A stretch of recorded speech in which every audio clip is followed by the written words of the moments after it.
Hello అండి. నేను మీ స్పందన. కరివేపాకు, అవిసె గింజల కారప్పొడి ఎలా ప్రిపేర్ చేసుకోవాలో చూపిస్తాను అండి. అవిసె గింజలు ఒక కప్పు తీసుకుని చిటపటలాడే వరకు ఫ్రై చేసుకోవాలి.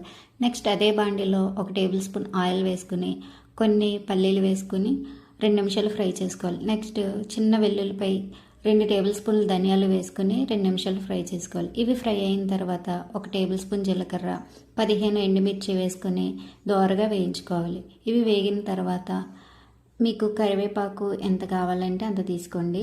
నేను ఇక్కడ 1 కప్పు కరివేపాకు తీసుకున్నాను. వీటిని కూడా క్రంచీగా ఫ్రై చేసుకోవాలి. అంటే మనకి కరివేపాకు అనేది విరిగినట్టుగా ఉంటుంది కదా, ఇట్లా ఈ విధంగా ఫ్రై చేసుకోవాలి.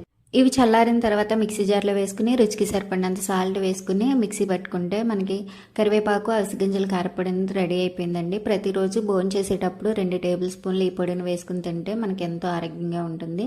వీడియో నచ్చితే కనుక నా ఛానల్ సబ్స్క్రైబ్ చేసి లైక్ చేయండి. Thank you for watching.